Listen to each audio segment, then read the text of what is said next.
Assalamualaikum warahmatullahi wabarakatuh. Kami dari kelompok 5 akan mempresentasikan bab tentang pernikahan, ikhtiar mewujudkan keluarga berkah. Sebelumnya, perkenalkan nama saya Jovita Farentanesa dari Offering D18 dan rekan saya. Perkenalkan, nama saya Isika Nafsa Yuliandra dari Offering D. Perkenalkan, nama saya Lela Tulur Aini dari Offering D18. Bab yang akan dibahas pada bab kali ini adalah yang pertama ada cinta dan fitrah manusia untuk menikah, kemudian ada kriteria pendamping hidup dan ikhtiar mencarinya, selanjutnya ada menjaga ifah atau kesucian diri dengan tidak berzina, selanjutnya ada meraih keluarga berkah dalam pernikahan, dan yang terakhir ada ragam pernikahan kontroversial. Bab pertama yang akan kita bahas adalah cinta dan fitrah menikah untuk manusia. Cinta dan pernikahan. Cinta seorang laki-laki kepada wanita dan sebaliknya adalah perasaan yang manusiawi yang bersumber dari fitrah yang diciptakan Allah di dalam jiwa manusia, yaitu kecenderungan kepada lawan jenis ketika ia telah mencapai kematangan pikiran dan fisiknya. Quran Surat Ar-Rum ayat 21. Menurut ajaran Islam, perasaan cinta akan membawa kebaikan pada manusia bila disalurkan hanya dalam bingkai pernikahan. Hal ini karena dalam pernikahan, hampir semua bentuk interaksi antara laki-laki dan perempuan menjadi halal, bahkan bernilai pahala. Selain pernikahan, semua bentuk hubungan cinta laki-laki dan perempuan adalah terlarang, sebab orang yang sedang jatuh cinta umum diketahui bahwa mereka seringkali menyalurkan perasaan cintanya dengan cara selalu berada dekat dengan sang pujaan hati, saling mencintai, saling memandang, berbicara berdua, bahkan mungkin lebih dari itu. Semua aktivitas ini secara tegas oleh Islam dilarang karena menimbulkan dampak negatif bagi individu, keluarga, maupun masyarakat. Selanjutnya, fitrah manusia untuk menikah. Secara bahasa, kata nikah berarti berhimpun. Secara sinonim, Al-Quran juga menggunakan kata zawaja yang bermakna menjadikan berpasangan. Hal ini dikarenakan pernikahan menjadikan seseorang memiliki pasangan. Menurut Shihab, Al-Quran secara umum hanya menggunakan dua kata ini untuk merujuk pada hubungan suami istri yang sah. Secara istilah, menurut Undang-Undang Perkawinan Nomor 1 Tahun 1974, pernikahan adalah ikatan lahir batin antara seorang pria dengan seorang wanita sebagai suami istri dengan tujuan membentuk keluarga yang bahagia dan kekal berdasarkan ketuhanan Yang Maha Esa. Selanjutnya adalah hikmah pernikahan. Tujuan pernikahan yang terpenting adalah yang pertama memelihara keberlangsungan manusia. Pernikahan berfungsi sebagai sarana untuk memelihara keberlangsungan gen manusia, alat reproduksi, melanjutkan keturunan, dan regenerasi dari masa ke masa. Dengan pernikahan, manusia dapat memakmurkan hidup dan melaksanakan tugas sebagai khalifah Allah. Selanjutnya adalah mengontrol hawa nafsu. Pernikahan menyalurkan nafsu manusia dengan cara yang benar, melakukan kebaikan kepada orang lain dan melaksanakan hak istri dan anak-anak dan mendidik mereka. Pernikahan dapat menjaga diri dan manusia dan menjauhkannya dari pelanggaran yang diharamkan agama, sebab nikah memperolehkan masing-masing pasangan melakukan hajat biologisnya secara halal. Selanjutnya adalah pernikahan membuka karunia pintu rezeki dari Allah. Bukan rahasia lagi dalam kehidupan di dunia sementara ini bahwa ketika seseorang memutuskan untuk merencanakan menikah, Allah akan membuka pintu rezekinya dengan seluas-luasnya sebagaimana tercantum dalam Quran Surat An-Nur ayat 32. Poin selanjutnya yang akan dibahas adalah kriteria pendamping hidup dan ikhtiar mencarinya. Yang pertama, kriteria ideal pendamping hidup. Remaja atau orang dewasa biasa memilih pendamping hidup didasari sejumlah pertimbangan atau variabel tertentu. Pada umumnya, orang-orang cenderung memilih pasangan dengan melihat kekayaan atau keturunan atau fisik yang ideal sebagai prioritas utama dalam menentukan pendamping hidup mereka. Pandangan masyarakat ini wajar. Sebab umumnya 3 hal ini yang akan dianggap akan mendatangkan kebahagiaan dalam hidup setelah menikah. Dalam ajaran Islam, variabel utama yang diutamakan adalah agama yang satu paket dengan akhlak terpuji, karena keduanya akan membawa kebahagiaan bagi pasangan dan anak-anaknya di dunia dan di akhirat. Oleh karena itu, seorang laki-laki karena nalurinya sebagai manusia boleh menjadikan kecantikan, kedudukan, dan kekayaan menjadi syarat untuk mencari istri. Namun, itu semua tidak layak dijadikan sebagai syarat utama, sebab ada yang lebih utama, yaitu kadar ketakwaan atau agamanya. Kemudian variabel yang kedua adalah hendaklah seorang muslim juga mempertimbangkan latar belakang masing-masing, sebab pernikahan tidak hanya menyatukan dua diri yang berbeda, melainkan juga dua keluarga yang berbeda. Selanjutnya, ragam ikhtiar untuk mencari pendamping hidup. Dalam Islam, cara mencari jodoh adalah dengan ta'aruf, yang artinya perkenalan seorang pria dan wanita dalam suasana yang terhormat, ditemani dengan pihak ketiga dengan tujuan mencari pendamping hidup. Nah, di sini saya akan menjelaskan materi mengenai tentang menjaga iffah atau kesucian diri dengan tidak berpacaran dan tidak berzina. Menurut KBBI, edisi ketiga 2002, pacar adalah kekasih atau teman lawan jenis yang tetap dan mempunyai hubungan berdasarkan cinta dan kasih. Adapun berpacaran adalah bercintaan atau berkasih-kasihan dengan seseorang yang berlawanan jenis. Sedangkan menurut Duval and Miller 1985 menyebutkan bahwa pacaran adalah suatu aktivitas yang dilakukan untuk menemukan dan mendapatkan pasangan dari lawan jenis yang disukai, yang dirasa nyaman dan dapat dinikahi. Jadi, dapat disimpulkan dari penjelasan di atas, pacaran adalah suatu aktivitas yang dilakukan oleh dua lawan jenis yang saling mengasihi dan saling mencintai satu sama lainnya. Nah, dari aktivitas berpacaran tersebut, ada beberapa keuntungan dan beberapa kerugian yang didapatkan jika kita sedang berpacaran atau mempunyai seorang pacar. Nah, di sini saya akan menjelaskan terlebih dahulu mengenai keuntungan yang didapatkan jika kita mempunyai seorang pacar. Nah, keuntungan yang pertama yaitu belajar mengenal karakter lawan jenis. Nah, jika kita mempunyai seorang pacar, kita akan tahu sikap, sifat, dan karakter dari lawan jenis tersebut atau dari pacar kita. Apakah sifatnya itu cuek, atau perhatian, romantis, friendly, dan sebagainya. Yang kedua yaitu mendapatkan perhatian lebih dari orang lain, yakni pacar. Nah, seperti contohnya ditanya, sudah makan apa belum? Hari ini kamu ngapain aja? Hari ini gimana kegiatannya? Lancar apa enggak? Nah, seperti itu.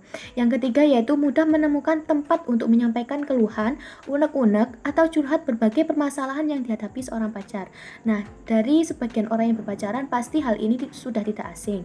Karena setiap kita mempunyai seorang pacar atau yang dianggap lebih dekat dengan kita, pasti kita sering berbagi cerita ke orang tersebut. Jadi, jika kita mempunyai seorang pacar, pasti ada aja cerita atau unek-unek yang selalu disampaikan kepada pacar kita gitu. Dan pastinya kita menganggap bahwa pacar kita adalah tempat cerita, tempat berkeluh kesah, dan tempat untuk pulang begitu. Terus yang keempat yaitu ada yang mentraktir makanan, minum, pulsa, dan sebagainya. Nah, pastinya bagi pihak cewek ya pastinya itu lebih menguntungkan pada poin yang nomor 4 ini, karena sebagian dari orang yang berpacaran pastinya pihak cewek itu sering ditraktir makan, ditraktir minum, dan dibelikan apa barang-barang yang cewek itu inginkan begitu. Yang kelima yaitu antar jemput atau ojek gratis. Nah, di sini contohnya seperti jika kita mau pergi kemana-mana, pasti pacar kita yang akan mengantarkan kita. Atau ya ojek gratis itu, jadi kita kemana-mana sama pacar kita, tidak sendirian begitu. Contohnya seperti jika kita satu kampus dengan pacar kita, maka kita akan berangkat ke kampus bareng-bareng dan pulang ke kampus bareng-bareng begitu. Terus yang keenam yaitu sarana untuk menyalurkan hasrat atau nafsu seksual. Nah, jika kita tidak bisa menahan diri kita dari hal-hal yang dilarang oleh agama ketika waktu berpacaran, maka akan terjadi hal-hal yang buruk atau dilarang oleh agama itu tersebut. seperti nafsu seksual yang sudah tidak bisa ditahan dan jin-jin yang banyak menggoda bagi kaum-kaum pacaran begitu. Selanjutnya, saya akan menjelaskan mengenai kerugian dari berpacaran.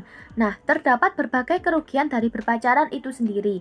Yang pertama yaitu 1. Mengurangi waktu untuk diri sendiri. Sebagian orang yang sudah memiliki pacar atau sedang berpacaran, pastinya mereka akan lebih banyak menghabiskan waktu mereka dengan pacarnya atau kekasihnya. Dan mereka jarang untuk menghabiskan waktu untuk dirinya sendiri atau key time. Yang kedua yaitu mendorong orang untuk berbohong agar tidak merugikan dirinya. Contoh kecilnya yaitu seperti ketika kita dilarang berpacaran oleh orang tua kita, tetapi kita tetap kekeh untuk berpacaran. Nah, pada suatu saat ketika kita akan pergi dengan pacar kita, pastinya ketika kita izin dengan orang tua, kita akan berbohong. Kita akan menyelamatkan diri kita dengan cara berbohong untuk kita tetap pergi dengan pacar kita tetap keluar dengan pacar kita, tetapi kita tidak dimarahi dengan orang tua. Nah, gitu. Jadi kita berbohong agar kita tidak dimarahi oleh orang tua kita meskipun kita pergi keluar dengan pacar kita. Nah, contohnya seperti itu. Yang ketiga yaitu menghabiskan uang seperti untuk beli pulsa, bensin, makan, dan jalan-jalan. Nah, untuk poin yang nomor 3 ini saya berpendapat bahwa kerugian ini kebanyakan dari seorang pria, karena kebanyakan pria yang banyak mengeluarkan uang ketika berpacaran begitu. Tapi juga ada sebagian orang yang berpacaran juga ceweknya atau pihak perempuannya juga yang lebih banyak menghabiskan uang begitu. Jadi tidak semua cewek itu matre. Yang keempat yaitu menghambat cita-cita, karena waktu dan pikiran banyak tercurah kepada pacar sehingga kuliah tidak selesai tepat waktu. Nah, jika kita tidak mempunyai pacar yang support, yang saling support, saling mendukung, maka tentu saja hal itu akan menghambat kita untuk meraih cita-cita, dan tentunya juga akan menghambat kita untuk lulus tepat waktu, karena pacar kita tidak support kita, tidak mendukung apa yang kita lakukan, begitu. Nah, jadi kalau kita mempunyai seorang pacar, harusnya kita bisa mencari yang sama-sama support kegiatan satu sama lain, saling semangati, saling mendukung, begitu. Yang kelima yaitu hati menjadi resah dan tidak tenang karena telah memperbanyak dosa. Pasti kalau kita lagi ngelamun gitu ya, pastinya kita juga mikir-mikir kalau selama kita berpacaran kita telah melakukan dosa atau zina. Kan berpacaran itu sendiri juga telah dilarang oleh agama, dan juga ada ayat Al-Quran yang melarang kita untuk melakukan berpacaran atau zina. Poin selanjutnya yang keenam yaitu bisa memunculkan fitnah. Nah, ketika dua orang yang berpacaran berduaan di tempat yang sepi, yang gelap, yang sunyi, ataupun di dalam rumah yang dimana hanya terdapat mereka berdua yang bukan muhrimnya, maka akan bisa menimbulkan fitnah bagi warga atau masyarakat di sekitarnya. Yang ketujuh yaitu hilangnya keperawanan atau keberjakaan bila tidak bisa mengendalikan nafsu. Nah, ini merupakan kerugian yang terbesar bagi orang yang berpacaran jika mereka tidak bisa mengendalikan nafsu mereka. Yang kedelapan yaitu menimbulkan aib bagi keluarga bila sampai terjadi hamil di luar nikah. Nah, poin nomor 8 ini bagi seorang perempuan itu merupakan aib yang sangat besar jika sampai hamil di luar nikah akibat dari pacaran yang telah dilakukan. Nah, jadi kita sebagai remaja harus bisa mengendalikan nafsu kita ketika kita berpacaran, harus mengerti batas-batas bagaimana sih kita berpacaran. Jangan sampai kita merugikan orang tua kita, merugikan semua orang akibat dari perbuatan kita pada waktu berpacaran. Kita menghancurkan masa depan kita, jangan sampai. Yang kesembilan yaitu menunda pernikahan karena keasyikan pacaran. Dari beberapa orang yang saya temui memang ada dan memang benar. Mereka keasyikan berpacaran dan mereka itu menunda untuk menuju kehalalan. Mereka malah memperpanjang dosa yang mereka buat dengan keasyikan berpacaran. Memang fase berpacaran dan dalam pernikahan itu berbeda, tapi alangkah baiknya itu lebih baik menyegerakan menikah agar semua yang diperbuat itu tidak menjadi dosa di masa depan atau dosa di akhirat. Yang ke-10 yaitu menimbulkan efek sakit hati, bahkan bunuh diri apabila putus cinta. Nah, ini juga banyak kan kabar-kabar tentang bunuh diri akibat depresi, putus cinta begitu. Jadi, hal ini merupakan salah satu kerugian jika kita berpacaran dengan orang yang tidak tepat. Dan jika kita terlalu mencintai seseorang yang akibatnya akan merugikan diri kita sendiri seperti depresi. Yang ke-11 yaitu terjadi kekerasan dalam pacaran KDP baik fisik maupun psikis. Beberapa dari orang yang berpacaran juga mengalami kekerasan dalam berpacaran. Contohnya seperti berita-berita yang sudah simpang siur dalam TikTok atau dalam televisi. Banyak yang melakukan kekerasan dalam berpacaran, banyak yang memukuli pacarnya, banyak yang ngata-ngatain pacarnya begitu. Jadi alangkah baiknya itu kita mencari pacar yang benar-benar bisa menerima kita, bisa menuntun kita, dan tidak melakukan hal yang seperti itu yang dapat menyakiti kita sebagai perempuan. Yang ke-12 yaitu menyebabkan konflik dengan orang tua bila hubungan tersebut tidak disetujui. Nah, pastinya ada beberapa dari orang yang berpacaran tidak direstui dengan orang tuanya. Hal tersebut juga akan menimbulkan perpecahan antara orang tua dan juga anaknya. Orang tua yang tidak setuju dengan anaknya yang berpacaran dengan si A, dan anaknya tetap kekeh untuk berpacaran sampai menikah dengan si A. Lebih baik kita patuh terhadap orang tua, karena pastinya orang tua tahu mana yang terbaik untuk kita sebagai anaknya. Beragam kerugian pacaran yang sudah saya jelaskan tadi tidak selalu terjadi pada setiap para pelaku pacaran, tergantung pada gaya pacaran mereka. Meskipun begitu, sejumlah kerugian pasti hampir dialami oleh para pelaku pacaran, yaitu contohnya seperti pengeluaran bertambah, beternak dosa, sakit hati karena cemburu, dan mengurangi waktu untuk berkarya. Ditinjau dari sudut pandang Islam atau sudut ajaran agama Islam, aktivitas pacaran atau pranikah dalam beragam gayanya itu tetap haram atau dosa alias tidak diperbolehkan. Apapun bentuk gaya pacarannya, bila dilakukan sebelum nikah atau pranikah, maka tetap hukumnya yaitu haram. Selanjutnya, saya akan menjelaskan mengenai larangan berpacaran. Yang pertama yaitu larangan untuk mendekati zina, sesuai dengan surat Al-Isra ayat 32. Dan janganlah kamu mendekati zina, sesungguhnya zina itu adalah perbuatan yang keji dan suatu jalan yang buruk. Untuk potongan surat Al-Qur'annya, teman-teman bisa melihat pada halaman 105 di buku pendidikan agama Islam. Yang kedua yaitu larangan berduaan di tempat sunyi atau berkhalwat. Sesuai dengan yang sudah saya jelaskan tadi, bahwasanya jika kita berduaan atau seseorang yang berduaan yang bukan muhrimnya, berduaan lawan jenis yang bukan muhrimnya di tempat sunyi, sepi, ataupun di dalam rumah sekalipun yang di situ hanya terdapat 2 orang itu yang bukan muhrimnya, maka akan terjadi fitnah bagi masyarakat setempat.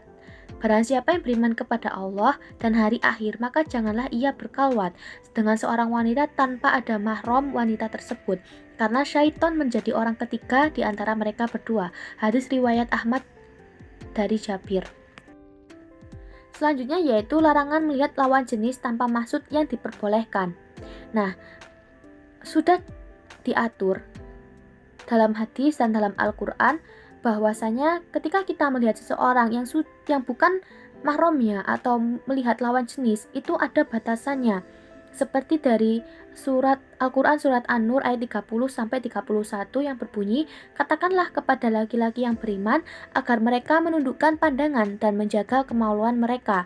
Yang demikian itu lebih suci bagi mereka. Sesungguhnya Allah Maha mengetahui apa yang mereka perbuat.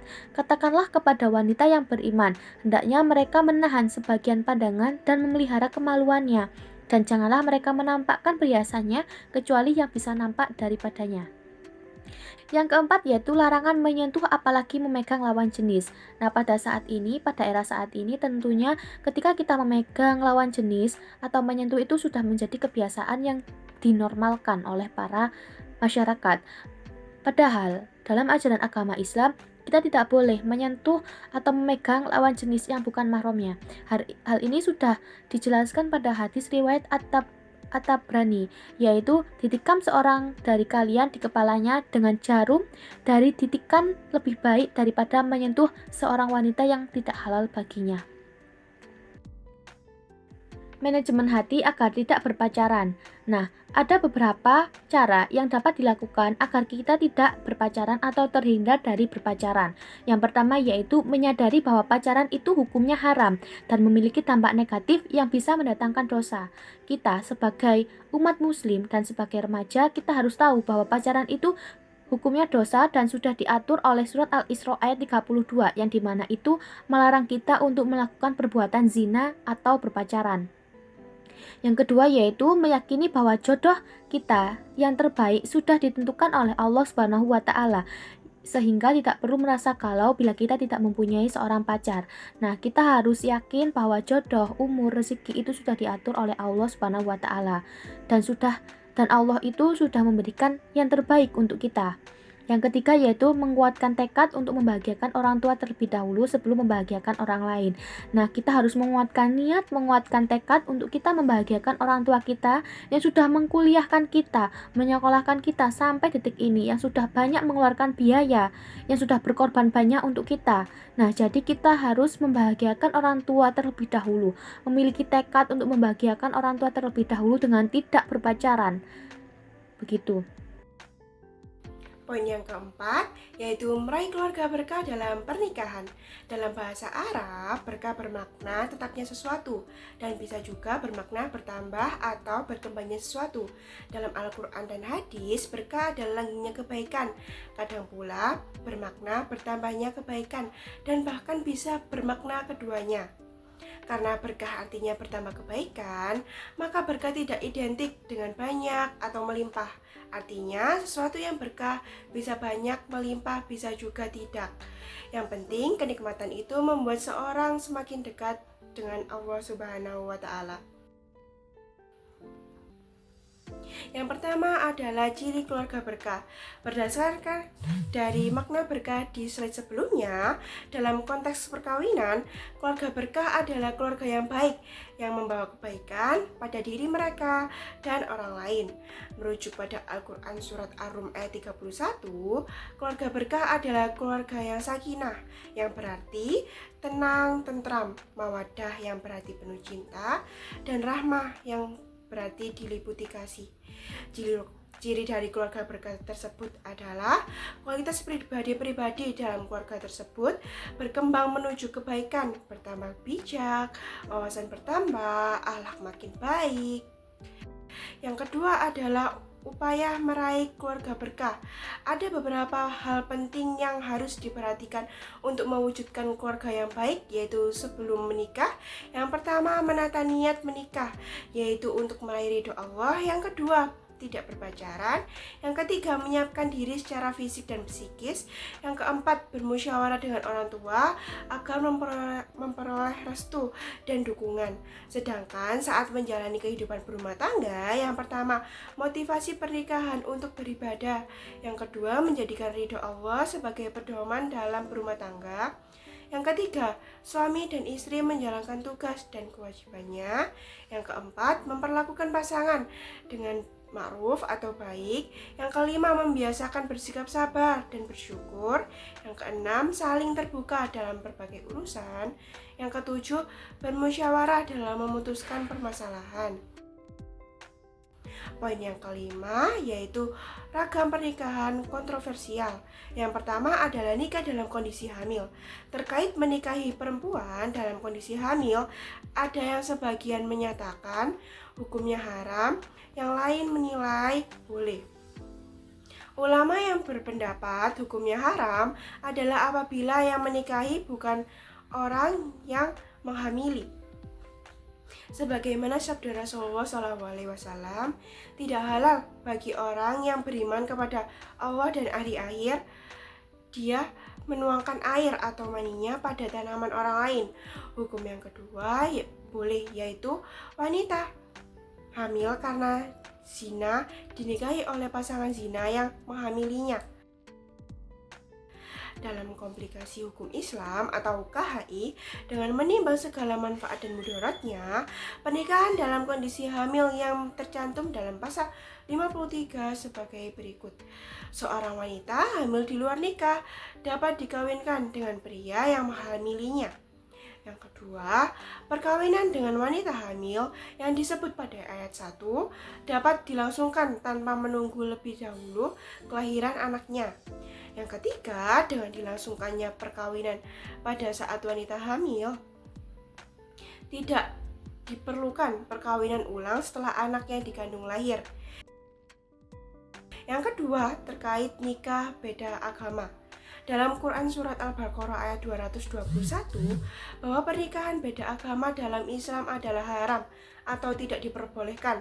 Pendapat dari ulama tentang hukum pernikahan beda agama antara mahruh dan mubah didasari oleh Surat Al-Maidah ayat 5 yang menjelaskan bahwa menikahi wanita ahlul kitab dihalalkan untuk seorang mukmin dengan syarat sebagai berikut. Yang pertama, wanita ahlul kitab tersebut tidak pernah melakukan perbuatan maksiat. Yang kedua, hanya laki-laki muslim yang boleh menikahi wanita ahlul kitab. Sedangkan wanita muslim tidak boleh menikahi laki-laki yang berbeda agama dengannya. Mengapa demikian? Dikarenakan sebab posisi wanita dalam keluarga adalah menjadi makmum, belum tentu bisa membimbing suaminya. Jadi, jika suaminya non-muslim, maka bisa beresiko merusak pondasi keimanan rumah tangga.